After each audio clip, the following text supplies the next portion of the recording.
Good morning dear students. आप सभी का एक बार फिर से स्वागत है आपके अपने यूट्यूब चैनल इंग्लिश वाटिका में। दोस्तों, आप सभी ने पहले वीडियो को जो रिस्पांस दिया उसके लिए आप सभी को दिल की गहराइयों से शुक्रिया। फ्रेंड्स, कल मुझे ढेर सारे कमेंट्स मिले। कुछ स्टूडेंट्स ने पर्सनल कॉल करके मुझे सजेस्ट किया कि सर, इडियम एंड फ्रेजेस में डिफरेंस के ऊपर एक वीडियो बनाइए। तो दोस्तों, आज का जो चैप्टर है उन्हीं सजेशंस के ऊपर है, इसलिए मैं आप लोगों से अनुरोध करूंगा कि इस वीडियो को लास्ट तक देखें, ताकि मैं जब अगला पार्ट इडियम्स और फ्रेज का लेकर आऊँ तो उसको समझने में ज़्यादा कठिनाई न हो। पुनः इडियम और फ्रेज का अगला पार्ट इस वीडियो के बाद जारी रहेगा। तो आइए दोस्तों, वीडियो शुरू करने से पहले आपसे एक रिक्वेस्ट है कि आप इस चैनल को सब्सक्राइब करना ना भूलें और इस वीडियो को लाइक करें और जितना अधिक हो सके शेयर करें। तो चलिए आज का चैप्टर शुरू करते हैं।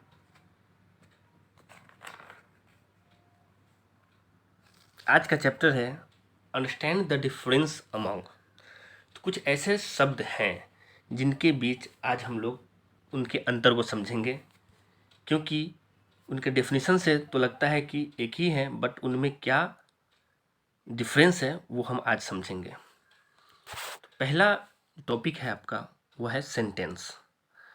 तो जैसा कि दोस्तों आप जानते हैं, सेंटेंस का हिंदी अर्थ वाक्य होता है और इसका डेफिनेशन जो कि दिया हुआ है, a sentence is a group of words which makes a complete thought and contains a subject and a predicate. मतलब ये कि वाक्य शब्दों का एक समूह, ग्रुप होता है जो हमें कंप्लीट थॉट देता है, मतलब पूरा अर्थ देता है, और इसके अंतर्गत एक सब्जेक्ट और एक प्रेडिकेट अवश्य होता है। तो दोस्तों, इसमें दो वर्ड सब्जेक्ट और प्रेडिकेट। थोड़ा सा सब्जेक्ट को समझ लें। जब भी हम कोई सेंटेंस फॉर्म करते हैं तो सब्जेक्ट के रूप में या तो नाउन या प्रोनाउन आता है, जो उस सेंटेंस में दिए गए कार्य को पूर्ण करता है। और अगर हम किसी सेंटेंस से सब्जेक्ट को निकाल दें तो जितने भी रेस्ट पार्ट होते हैं वो सारे प्रेडिकेट के अंतर्गत आते हैं। ध्यान देने की बात यह है दोस्तों कि प्रेडिकेट के अंदर एक वर्ब का होना आवश्यक होता है। बिना वर्ब के प्रेडिकेट नहीं हो सकता है। तो सेंटेंस वाक्य जो हुआ, ग्रुप ऑफ वर्ड्स हुआ जो कंप्लीट थॉट दे और उसमें एक सब्जेक्ट और एक प्रेडिकेट हो। इसके कुछ एग्जांपल्स देख लें। I read A novel. मैं एक उपन्यास पढ़ता हूँ।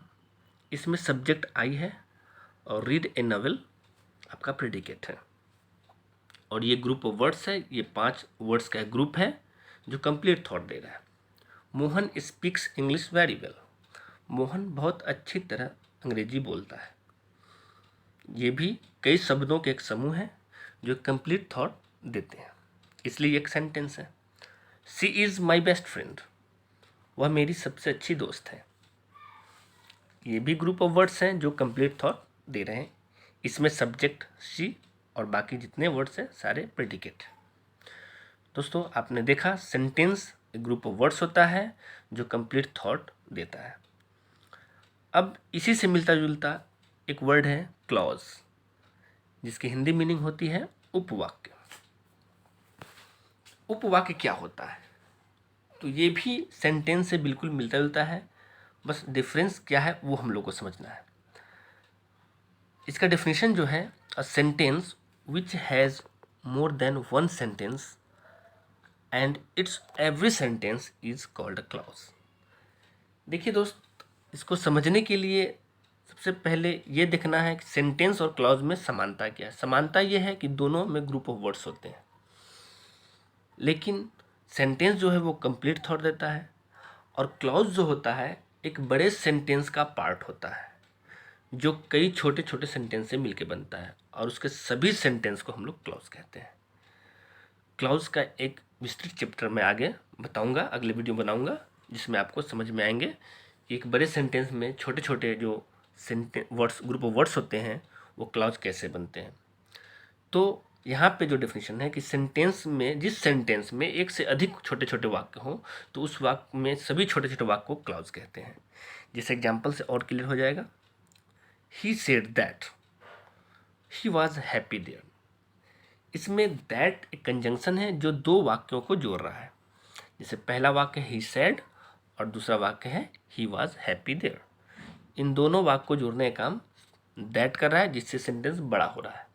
तो इस बड़े सेंटेंस में दो क्लॉज है, एक ही सेड है और दूसरा ही वॉज हैप्पी देयर। अगला सेंटेंस है it is true that he is honest. इसमें भी कंजंक्शन दैट दो क्लॉज को जोड़ रहे हैं, जो कि एक सेंटेंस भी है। इट इज़ ट्रू पहला क्लॉज और ही इज ऑनेस्ट दूसरा clause, that he is honest दूसरा क्लॉज।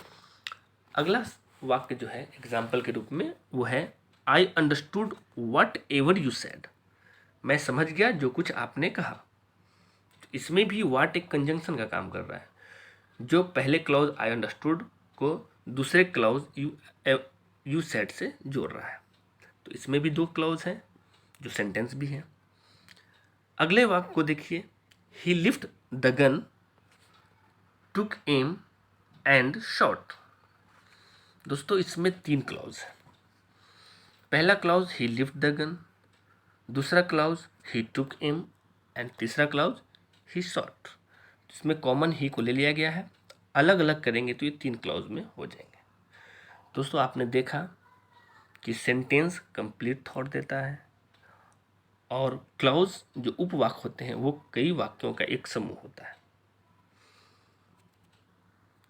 आई होप आप सबने इसको सही से समझ लिया। आगे चलेंगे तो अगला टॉपिक है फ्रेज।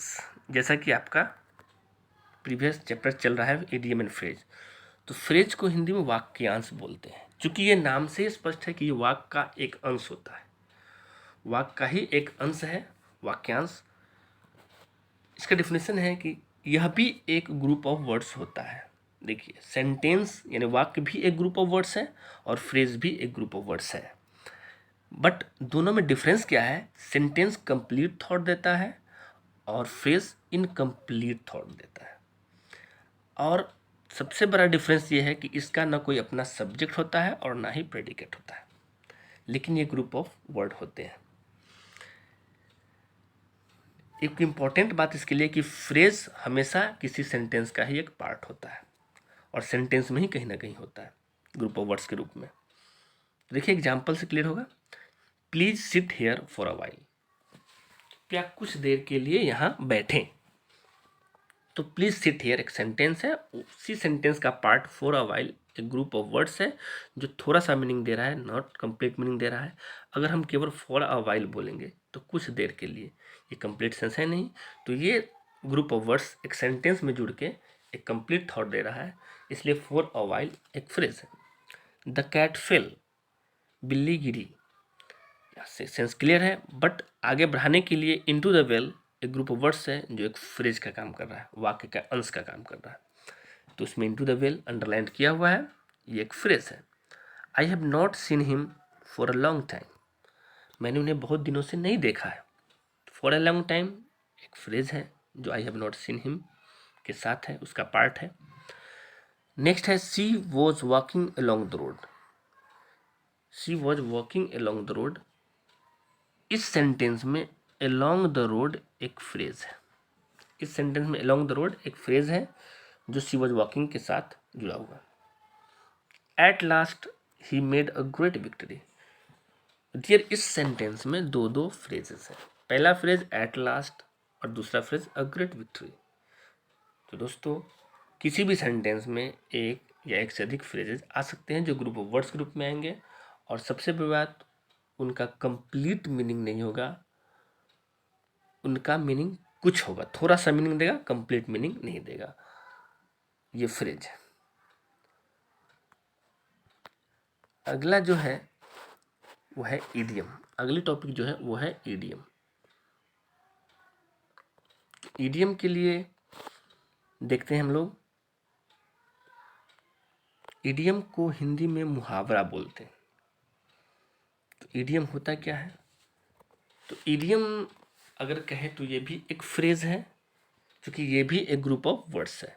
तो that does not have a literal meaning, that is it can not be understood from the meaning of its individual words. Definition को थोड़ा सा समझेंगे हम लोग, इडियम के डिफिनेशन को। इडियम क्या होता है? एक ग्रुप ऑफ वर्ड्स होता है। इसका कोई शाब्दिक अर्थ नहीं होता है। शाब्दिक अर्थ कहने का मतलब लिटरल मीनिंग, जो वर्ड है उसका डिक्शनरी मीनिंग को ही हम लोग लिटरल मीनिंग कहते हैं। इसको ऐसे अर्थात आप कह सकते हैं कि इसके हर एक वर्ड को अलग अलग मीनिंग करके हम लोग नहीं बता सकते हैं।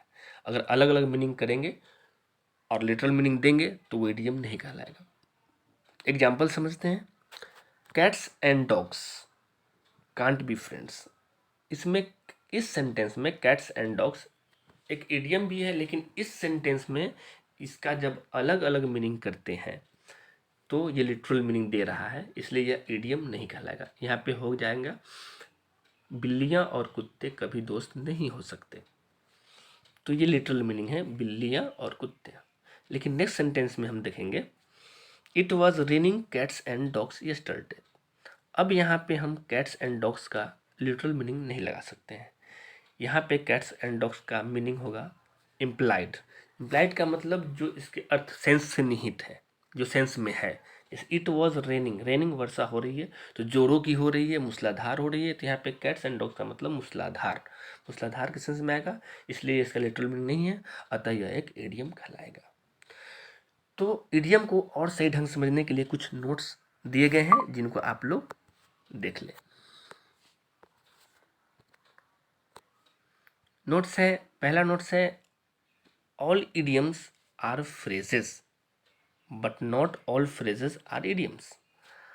आप देख सकते हैं कि सभी इडियम्स जो हैं वो फ्रेज हो सकते हैं क्योंकि ग्रुप ऑफ वर्ड्स है, बट सभी फ्रेज इडियम नहीं हो सकते हैं क्योंकि फ्रेजेस के इंडिविजुअल मीनिंग होते हैं, लिटरल मीनिंग होते हैं, जबकि इडियम्स के नहीं होते हैं। इसलिए हम कह सकते हैं कि सभी इडियम्स फ्रेज हैं, सभी इडियम्स, सभी मुहावरे वाक्यांश हैं, लेकिन सभी वाक्यांश मुहावरे नहीं हैं। दूसरा जो इम्पोर्टेंट नोट है वो है a phrase has both literal and employed meaning. जैसा कि मैंने भी बताया कि एक फ्रेज जो वाक्यांश होता है उसका अपना शाब्दिक और निहित अर्थ भी होता है, लेकिन इडियम का केवल इम्प्लाइड मीनिंग होता है, लिटरल मीनिंग नहीं होता है। तो फ्रेज और इडियम में सबसे इम्पोर्टेंट जो डिफरेंस हुआ मेरे प्यारे दोस्तों वो ये हुआ कि फ्रेज का दोनों मीनिंग हो सकता है, या तो वो लिटरल हो या इम्प्लाइड हो, लेकिन इडियम का केवल एक ही मीनिंग होगा, इम्प्लाइड, जो विदित हो, निहित हो। और लास्ट जो है आपका प्रोवर्ब, कहावत।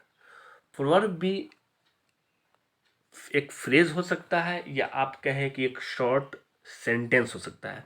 प्रोवर्ब एक फ्रेज भी हो सकता है और एक शॉर्ट सेंटेंस भी हो सकता है। यह इस प्रोवर्ब में क्या होता है कि कोई जनरल एडवाइस दी जाती है जो कि एक सच्चाई को एक्सप्रेस करता हो, इसलिए इसका डेफिनेशन भी है प्रोवर्ब इज अ फ्रेज और वेल नोन। वेल नोन मतलब जाना पहचाना, विख्यात शॉर्ट सेंटेंस, छोटा सेंटेंस होता है जो देता है एडवाइस, सलाह, या एक्सप्रेस करता है जनरल ट्रुथ को, एक सामान्य सच को, सत्य को करता है। जैसे एक खास रीजन में जो फेमस बातें होती है जो जिसके अंतर्गत कोई सलाह छुपा होता है। एग्जाम्पल से क्लियर करेंगे। All that glitters is not gold, मतलब हुआ सभी चमकने वाली चीज़ें सोना नहीं होती। यहाँ पे ये एक प्रोवर्ब हुआ। Honesty is the best policy, ईमानदारी सर्वोत्तम नीति होती है, ये भी एक प्रोवर्ब है। अ बर्न्ट चाइल्ड ड्रेट्स द फायर, दूध का जला छाछ फूक फूक कर पीता है, ये भी एक प्रोवर्ब है। Practice makes a man perfect, ये तो काफ़ी फेमस प्रोवर्ब है, मतलब practice makes a man perfect, अभ्यास ही किसी इंसान को पूर्ण बनाती है। दोस्तों ये एक छोटा सेंटेंस है जिसमें एक एडवाइस भी है और एक सच्चाई भी है। तो वैसा ग्रुप ऑफ वर्ड्स जो फ्रेज के रूप में हो, एक सेंटेंस के रूप में हो, छोटे सेंटेंस के रूप में हो और उसमें कोई एडवाइस दिया जाए जो सच्चाई हो, उसको हम लोग प्रोवर्ब कहते हैं।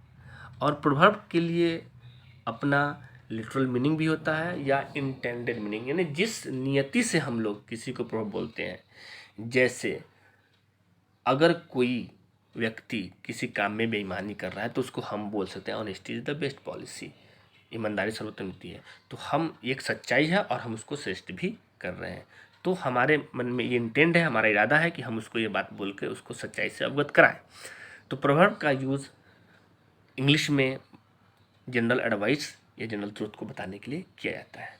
तो दोस्तों, आज के ये चैप्टर थे जिसमें 5 वर्ड्स के बीच हम लोगों ने डिफरेंस देखा। पहला सेंटेंस, दूसरा क्लाउज, तीसरा फ्रेज, चौथा इडियम, पांचवा प्रोवर्ब। सेंटेंस कंप्लीट थॉट देता है, क्लाउज बड़े सेंटेंस का एक पार्ट होता है, फ्रेज ग्रुप ऑफ वर्ड्स होते हैं बट इनकम्प्लीट थॉट देते हैं, इडियम भी ग्रुप ऑफ वर्ड्स होते हैं बट इसका लिटरल मीनिंग नहीं होता है, इसका इंडिविजुअल वर्ड्स का मीनिंग नहीं होता है, इसका इम्प्लाइड मीनिंग होता है। एंड प्रोवर्ब एक short well known short sentence होता है जो एडवाइस या जनरल ट्रूथ को शो करता है। तो आज के लिए इतना ही दोस्तों, मिलते हैं फिर अपने अगले वीडियो में जो पार्ट 2 इडियम एंड फ्रेज कहेंगे। आई होप आप लोगों ने इस वीडियो को एंजॉय किया और अच्छे ढंग से समझा। फिर भी अगर कुछ क्वेरी बच गई हो तो आप लोग इस वीडियो को अंत तक देखें और जो भी आपके प्रॉब्लम्स हो उसको कमेंट करें या पर्सनल नंबर पे कॉल करके हमसे पूछ सकते हैं। फिर मिलते हैं नेक्स्ट वीडियो में, तब तक के लिए thanks, bye, have a nice day, thank you.